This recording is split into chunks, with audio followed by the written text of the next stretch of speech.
Zdaj, proti koncu najnega pogovora mora pa vse nič na neke političnih stvari. Prva je, gospod Türk je najavil danes obisk, pa ga ni bilo. Kaj veste, kako je s tem? Ja, kar se tiče gospoda Türka, je bilo vse do 1 uro pred našega pričetka dogovorjeno, da vseeno se oglasi. Samo dobil sem sporočilo, da pač, da ga bolezen v bistvu mu je preprečila prihod na naše srečanje. In vseeno je hvaležen, recimo, da smo ga povabili.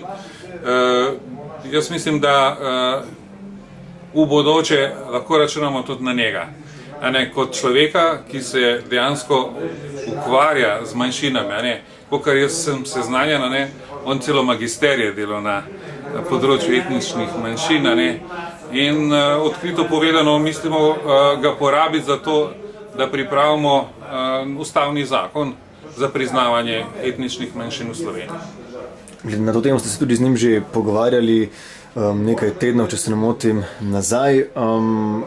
Kakšni so bili ti vaši pogovori? Zdaj, takrat, kolikor sem vas razumel, vas kaj podpira gospod Türk pri vaših prizadevanjih?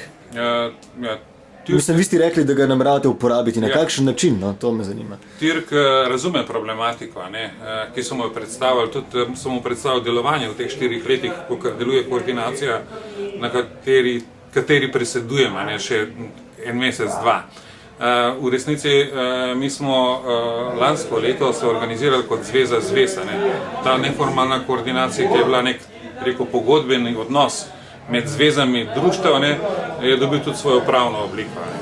In v bistvu dejansko predstavljamo partnerji države v pogovoru za razreševanje teh problemov, kar se tiče etničnih manjšin. Pravzaprav želite polnopravni status manjšin? Status manjšin, pri katerem vedno izpostavljamo, da želimo predvsem na kulturnem področju večjo podporo. Ti naši programi so relativno še zmeraj šibko podprti, računajoč, da nas je vsaj 10% ali pa še več, se pravi več kot 200 000 ljudi organizirano v teh 65 društev, kakor nas je, dobi relativno malo podporo na področju kulture. Če gledamo sorazmerni delež, je zared velikosti premajhen. No, ampak še enkrat vas moram vprašati, kako nameravate pri tem uporabiti gospoda Türka?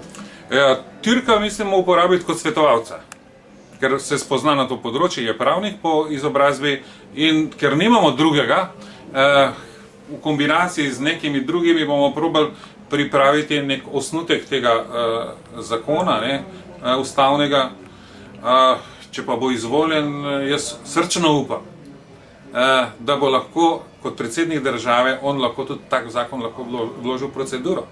V nasprotnem primeru se bojimo, da še zmeraj okolje ne sprejema take naše predloge, pričakovanja. Predvsem pa recimo še stranke niso pripravljene medsebojno doseči konsens, ker to ni neka državotvorna zadeva. Čeprav mi, pripadniki etničnih manjšin, mislimo, da je to najbolj odprto vprašanje, ki ga ima Slovenija. In ga je treba enkrat rešiti.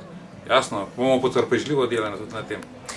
Vem, da ne marate, da mešamo ti temi, vsaj kolikor sem razumel vaše besede na tisti novinarski konferenci, ko ste predstavljali pravzaprav zahteve in delovanje zvez, ampak vseeno. V zadnjih dneh je spet politično aktualna tema izbrisanih. Zdaj me pa zanima, če se tudi Zveza zvez ukvarja kaj s to temo, če se namerava ukvarjati, če ste seznanjeni s tem zadnjimi predlogi. Mi spremljamo in ne mislimo se aktivno vključevati v to problematiko, ker to je izključno državotvorna slovenska problematika, ki jo mora slovenska država sama rešiti.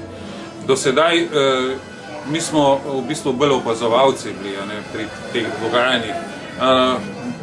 Ni prav, da nas povezujejo z tem, ker v bistvu mi predstavljamo slovenske državljane, ki živijo in imajo slovensko državljanstvo in pač dejansko upravičeno iščemo rešitve za naše kolektivne pravice. Čeprav načelno jaz mislim, da to vprašanje tudi Slovenija mora rešiti. Zdaj, odprte dileme, kdo je bil proti na eni pa na drugi strani, to naj pravosodje razreši. Ampak moralno, recimo tisti, ki so upravičeni, sigurno morajo doseči poravnavo svojih krivic, ne, ker mnogi so bili pokrive,